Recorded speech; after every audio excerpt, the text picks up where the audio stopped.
একাদশ শ্রেণীর বন্ধুদের জন্য আজ কিন্তু সুখবর। আজ তোমাদের সামনে শেয়ার করব একটা গুরুত্বপূর্ণ ভিডিও। অর্থাৎ এই গুরুত্বপূর্ণ ভিডিওটি কোনটি না, ইংলিশ সাবজেক্ট। এই ইংলিশ সাবজেক্টেরই আজকে কিন্তু শেয়ার করব টেন্স। দেখো, টেন্স যদি না জানি তাহলে কী হবে, আমরা কিন্তু দশম শ্রেণী পাশ করে একাদশ শ্রেণীতে উঠেই আমাদের সবচেয়ে বড় যে সমস্যা, সেই সমস্যাটাই আসবে ওই টেন্সের উপর থেকে। দেখো, আগে কিন্তু দুটো পার্ট অলরেডি শেয়ার করেছি তোমাদের সাথে, যে টেন্স করতে গেলে কী কী লাগবে। দেখো, এই টেন্সটাকে করতে গেলে যেগুলো লাগবে দুটো পার্টে অলরেডি তোমাদের সাথে শেয়ার করা হয়ে গেছে। অর্থাৎ বেসিক যেগুলো জিনিস, অর্থাৎ বেসিক নিডস যেগুলো টেন্স শিখতে গেলে, সেটা কিন্তু আমাদের করা হয়ে গেছে। তাই যারা কিন্তু এখনও দেখোনি ভিডিওটি, তারা কিন্তু দ্য লার্নিং চ্যানেলে গিয়েই, অর্থাৎ এই চ্যানেলেই কিন্তু তোমরা দেখতে পাবে যে টেন্স সম্পর্কে না জানলে আমাদের কি কি সমস্যা আসবে। দেখো, এই টেন্স সম্পর্কে যে বেসিক জিনিসগুলো, সেগুলো কিন্তু আমরা শেয়ার করে ফেলেছি, তোমরা কিন্তু দেখে নাও। আর দেখে নিলেই কী হবে না, টেন্স সম্পর্কে জানা হয়ে যাবে। আর একাদশ শ্রেণী মানেই কিন্তু 12 ক্লাসে প্রিপারেশান শুরু। এই 12 ক্লাসের অর্থাৎ এইচএসের প্রিপারেশান কিন্তু এখন থেকেই শুরু করতে হবে। আর এখন থেকে যদি শুরু না করো তাহলে কিন্তু সমস্যাটা পিছু ছাড়বে না। কোন শ্রেণী পর্যন্ত? একেবারে দ্বাদশ শ্রেণী পর্যন্ত। অর্থাৎ যতক্ষণ পর্যন্ত এইচএস পরীক্ষা না দিচ্ছ ততক্ষণ পর্যন্ত কিন্তু তোমাদের পিছু ছাড়বে না এই টেন্স। আর টেন্স না জানলে কী হবে? টেন্স না জানলে কিন্তু কোনো প্রশ্নের উত্তর দিতে গেলেই কিন্তু সমস্যা যেগুলো আসবে সেগুলো কিন্তু আমি শেয়ার করে দিয়েছি তোমাদের সাথে অলরেডি আগের দুটো পার্টে। আজকে তৃতীয় পার্টেই কিন্তু শেয়ার করে বলেছি, তোমাদের সঙ্গে প্রবেশ করেছি যে টেন্সটাকে পুরো একদম 11 ক্লাসের মধ্যেই, অর্থাৎ 11 ক্লাসেই টেন্সটাকে পুরোটা জেনে নিতে হবে। আর জেনে নিলেই তোমাদের টেক্সচুয়াল যে গ্রামারগুলো থাকবে তার মধ্যে থেকে কিন্তু টেন্স থাকবে। আর টেন্সটা যদি না জানো তাহলে কী হবে, প্রশ্নগুলোর উত্তর দেওয়াটা কিন্তু ভীষণই টাফ ব্যাপার হয়ে যাবে। তাই এই প্রশ্নগুলোর সঠিক উত্তর দিতে গেলে, অর্থাৎ টেন্স যে আসবে, সরাসরি টেন্স আসবে 10-20 নম্বরে, তা কিন্তু নয়। সব প্রশ্নের মধ্যেই কিন্তু তোমাদের টেন্সটা লুকিয়ে থাকবে। আর এই টেন্সটা লুকিয়ে যদি থাকে তাহলে কিন্তু না জানলে কী হবে, এই সমস্যাগুলো কিন্তু তোমাদের কিছুই ছাড়বে না। তাই আমি বারবার বলবো যে তোমরা দুটো পার্ট যদি না দেখে দাও, দেখে নাও আগে। দেখে নেওয়ার পরে আজ কিন্তু থার্ড পার্ট এখান থেকেই কিন্তু শুরু হলো। এটা কিন্তু ভালো করে দেখবে। শুধু যে 11 ক্লাসের স্টুডেন্টস দেখবে তা নয়, যারা 9-10-এ পড়ো তারাও দেখতে পারো, যারা 12-এ পড়ো তারাও দেখতে পারো। অর্থাৎ এই চ্যানেলটাই হচ্ছে 9-10-11-12-এর জন্য। তাহলে এই চ্যানেলে কিন্তু, অর্থাৎ দেখো, এই চ্যানেলের মধ্যে থেকে কিন্তু মাধ্যমিকের অনেক সাবজেক্ট কিন্তু এর সঙ্গে শেয়ার করা হয়। তোমাদের সঙ্গে কিন্তু ইংলিশ শেয়ার করা হবে 9 অর্থাৎ 11-12 ক্লাসের। এখান থেকে কিন্তু জেনে নিতে হবে যে এখান থেকে যদি সঠিকভাবে না জানো তাহলে কী হবে, অনেক বই তো তোমরা পড়েছো, দেখেছো, অনেক রুলস ঘেঁটেছো। দেখো, কখনো কখনো এই থিওরিটিক্যাল আর প্র্যাকটিক্যালের একটা ব্যাপার থাকে কিন্তু। দেখো, থিওরিতে কিন্তু হতেই পারে, এরপরে এটা সাবজেক্ট ভার্ব অবজেক্টটা করে দিলেই হয়ে গেল, বাট এটা কিন্তু সেরকম নয়।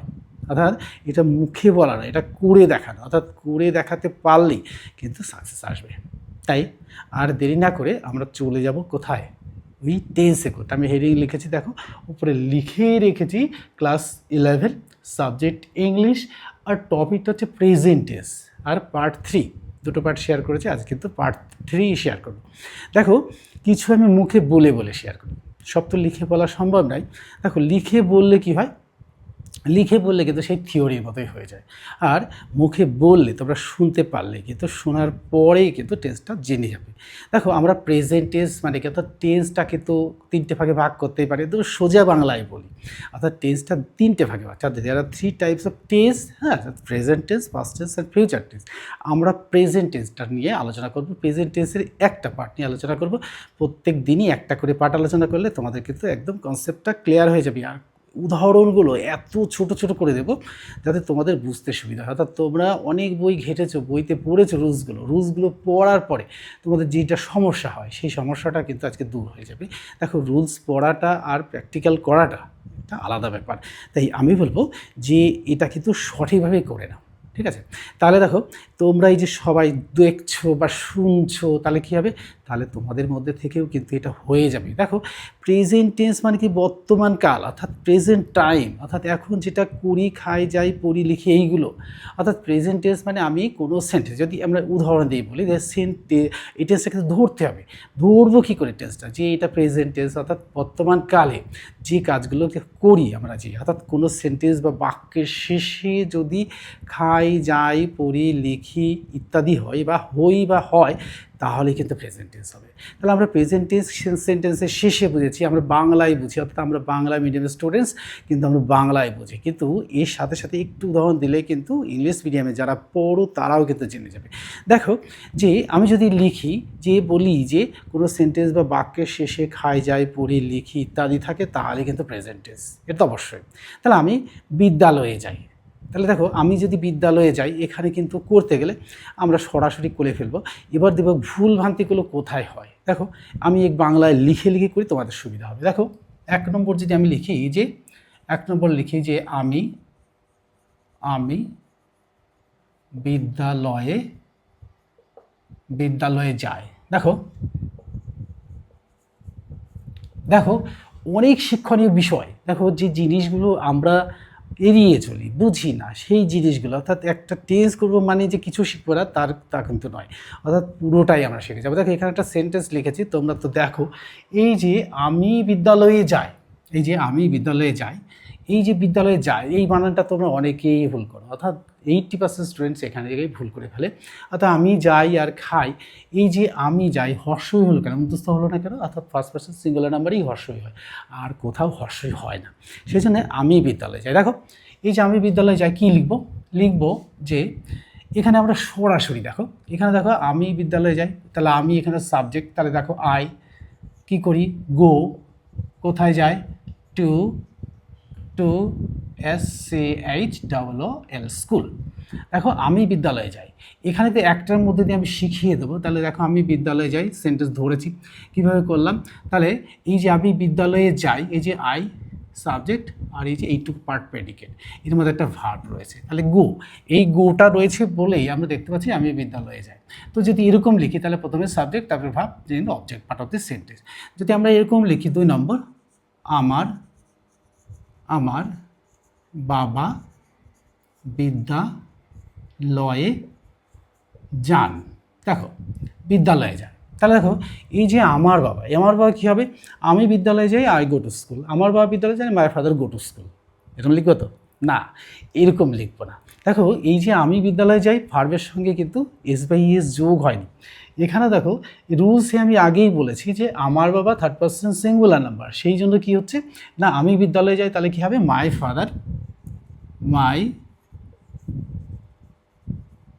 Father goes to school.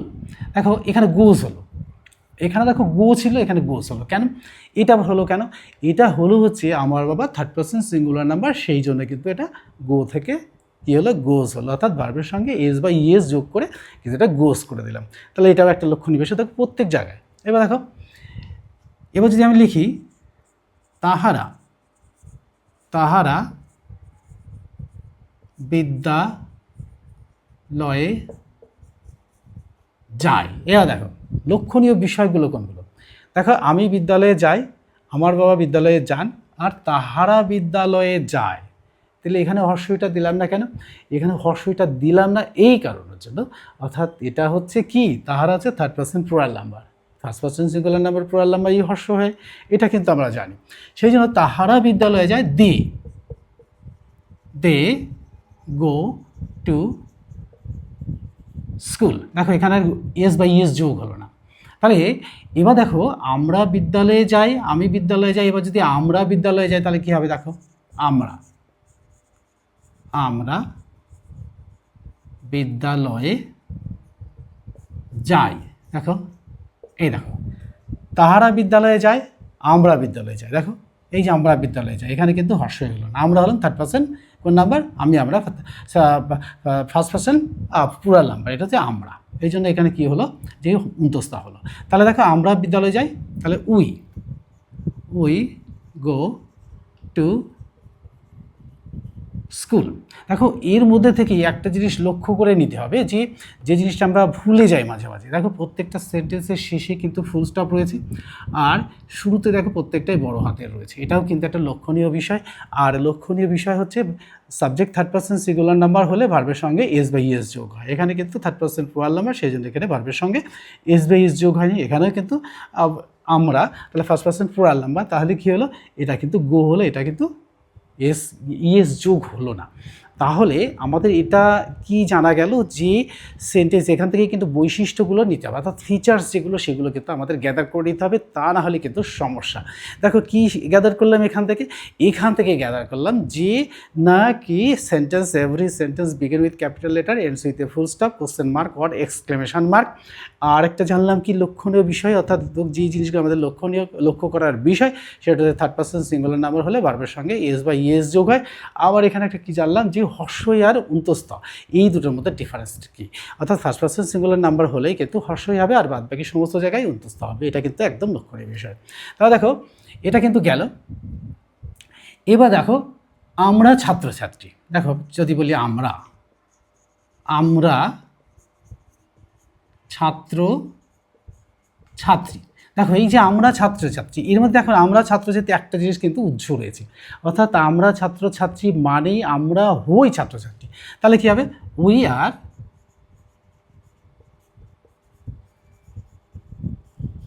Students. কী হলো, দেখো আমরা অনেকজন হলাম তখন কী হলো, আর স্টুডেন্ট থাকলো না, স্টুডেন্টস হয়ে গেল। আর আমরা হচ্ছে কি, দেখো কেন এটা কি ব্যবহার হলো, আর উই আর স্টুডেন্টস হলো কেন না, আমরা হচ্ছে ফার্স্ট পারসন প্লুরাল নাম্বার। এবার দেখো 6 নম্বর যদি দেখো, আমি একজন ছাত্র বা ছাত্রী, তাহলে আমি একজন ছাত্র বা ছাত্রী, তাহলে কী হবে, আমি একজন ছাত্র লিখেছি। তাহলে আমি একজন ছাত্র মানেটাই হচ্ছে আমি হই একজন ছাত্র। তাহলে আমাদের কী হবে, ওই যে অ্যাম ইজারের ব্যবহারটা, অর্থাৎ ভার্ব টু বি এর ব্যবহারগুলো করতে হবে। দেখো আমি একজন ছাত্র, আই অ্যাম এ স্টুডেন্ট, এখানে কিন্তু এস যোগ হলো না, কেন না অনলি ওয়ান স্টুডেন্ট। তাহলে এখানে কী হলো, সিঙ্গুলারই থাকলে প্লুরালের জন্য এটা কী হলো, এস যোগ হলো, স্টুডেন্টস করলাম। দেখো 7 নম্বর, আমার ভাই একজন ছাত্র। দেখো এখানে আবার কি হলো, আমার ভাই, তাহলে আমার ভাইটা কি, গ্রামারের ভাষায় আমার ভাইটাকে, আমার ভাই আমার ব্যাপারে কি ভাবছে যে আমার ভাই তো আমারই ভাই, তোমারও ভাই আমারও ভাই। বাট এই যে এইটা আমি জিজ্ঞাসা করিনি, আমি জিজ্ঞাসা করেছি যে গ্রামারের ভাষায় আমার ভাইটা কে। এই গ্রামারের ভাষায় আমার ভাইটা হলো থার্ড পারসন সিঙ্গুলার নাম্বার। দেখো এই থার্ড পারসন সিঙ্গুলার নাম্বার হলেই কিন্তু আমরা কী ব্যবহার করবো, ভার্ব টু বি এতে ইজ ব্যবহার করবো। তাহলে my brother is a student. দেখো এখানে কি হলো, my brother third person singular number বলে এখানে কি হলো, ইজ হলো, আর স্টুডেন্ট একজন ছাত্র বলে সেখানে স্টুডেন্ট হলো। তাহলে দেখো এই যে ব্যাপারগুলো এটা কিন্তু জানতেই হবে। এবার দেখো আমরা 8 নম্বর করব। দেখো অ্যাম ইজ আর গেছে, আর ভার্ব ব্যবহার করেছি, আর হচ্ছে এবার ব্যবহার করব আমার আছে, আমার বাবার একটি ছাতা আছে, দেখো এবার বলছে আমার বাবার আছে, এই আমার বাবাটা কে এটা প্রথম জানতে হবে। তাহলে আমাদের ভার্ব কী ব্যবহার করবো, ভার্ব টু হ্যাভ ব্যবহার করে হ্যাভ হ্যাজ ব্যবহার করতে পারবো। তাহলে আমার বাবাটা কে, এখানে বলছে আমার বাবা থার্ড পারসন সিঙ্গুলার নাম্বার। আগের ভিডিও যদি দেখে থাকো তাহলে কিন্তু তোমরা সহজে বুঝে যাচ্ছ যে এই যে আমার বাবাটা কোন পার্সন কোন number, third person singular number. তাহলে আমার বাবার আছে, তাহলে কি এই যে আমার বাবার আছে কি আছে, একটা ছাতা আছে। তাহলে মাই ফাদার কী হবে, হ্যাভ না হ্যাজ, এটা নিয়ে কনফিউশন হয়ে যায়। তাহলে আমার বাবা থার্ড পারসন সিঙ্গুলার নাম্বার, সেই জন্য কী হবে, my father has an umbrella. তো my father has an umbrella, এই যে হ্যাজ হলো কেন না, আমার বাবা থার্ড পারসন সিঙ্গুলার নাম্বার। এখানে অ্যাম দেখে, এখানেও কিন্তু একটা লক্ষণীয় বিষয়, আমব্রেলার এর শুরুটা ভয়েল দিয়ে, সেজন্য অ্যান হলো, একটি ছাতা মানে অ্যান আমব্রেলা। এই আমব্রেলা নয়, এটা বুঝতেই পেরেছো। তাহলে আমার বাবার একটা ছাতা আছে, মাই ফাদার হ্যাজ অ্যান আমব্রেলা। তাহলে আমরা হ্যাজের ব্যবহারটা আগে জেনেছি, সেই জন্য আমরা সহজেই করে ফেলতে পারছি। তো এইভাবে যদি করি, এবার দাদা আমার একটা ছাতা আছে, তাহলে আমি লিখি নয় আমার আমার একটি ছাতা না, একটি বই আছে, বই আছে, আমার একটি বই আছে। তাহলে দেখো আমি কি ফার্স্ট পারসন সিঙ্গুলার নাম্বার, তাহলে কী হবে আই হ্যাভ এ বুক। তাহলে আইটাকে ফার্স্ট পারসন সিঙ্গুলার নাম্বার, সেই জন্য কী হয়েছে হ্যাভ। তাহলে আমরা হ্যাভ আর হ্যাজের ব্যবহারটা কিন্তু আমরা আগে থেকে জেনে গেছি, অর্থাৎ আগের দুটো ভিডিওতেই কিন্তু আমরা জেনে গেছি হ্যাভ কোথায় বসে, হ্যাজ কোথায় বসে। আরেকটা উদাহরণ দেবো, দেখো তাহাদের 10 নম্বরটা দেখো, তাহাদের একটি বাড়ি আছে, তাহাদের একটি বাড়ি আছে। তাহলে কী হবে they have a house, they have a house. তাহলে তাহাদের একটি, তাহারা কি থার্ড পারসন প্লুরাল নাম্বার, তাহাদের একটি বাড়ি আছে, দে হ্যাভ এ হাউস। তাহলে তাহাদের একটি বাড়ি আছে, তাহারা কি, তাহারা যে থার্ড পারসন প্লুরাল নাম্বার, সেই জন্য আমরা কী হয়েছে দে হ্যাভ করেছি, অর্থাৎ হ্যাভ আর হ্যাজের ব্যবহারটা কিন্তু আমরা জেনে গেছি। সেই জন্য আমরা কিন্তু খুব সহজেই দেখো প্রেজেন্ট টেন্সে এখন, তাহলে আমরা কি শিখলাম যে টেন্সটাকে ধরা শিখেছি প্রথমে, তারপরে কি করেছি সেন্টেন্স, তাহলে টেন্সটাকে যখনই ধরতে পারলাম তখন কি করলাম, টেন্সটাকে করতে হবে। প্রথমে সাবজেক্ট বসালাম, তারপরে সাবজেক্ট বা কর্তা অনুযায়ী কি বসাবো আমরা, ভার্ব টু বি আর verb to have and other verbs বসাবো। তাহলে কি am is are was were am is are have has বসাবো, আর কি বসাবো, আর হচ্ছে verb third person singular number হলে ভার্বের সঙ্গে এস বা ইএস যোগ করবে, এটা জানলাম। তাহলে সাবজেক্ট বসালাম, ভার্ব বসালাম, তারপর অবজেক্ট পার্ট বসিয়ে দিয়ে কিন্তু আমাদের প্রেজেন্ট টেন্সটা কিন্তু হয়ে গেল। কি আমাদের আগের ভিডিওতে দেখে থাকলে তাহলে কিন্তু এটা কিন্তু খুব ক্লিয়ারলি জেনে যাবে যে এই প্রেজেন্ট টেন্সের এইগুলো না শিখলে কিন্তু আমাদের সমস্যাটা পিছু ছাড়বে না। তাই আমি বলবো প্রত্যেকটা দিনেই একটা করে ভিডিও এরকমভাবে শেয়ার করবো, আর তোমরা কিন্তু পাট করে দেখলেই কিন্তু দেখবে যে আর জীবনে কোনোদিন এই টেন্স নিয়ে তোমাদের আর বসতে হবে না। তাহলে আজকে এখানেই শেষ করছি। Good bye friends.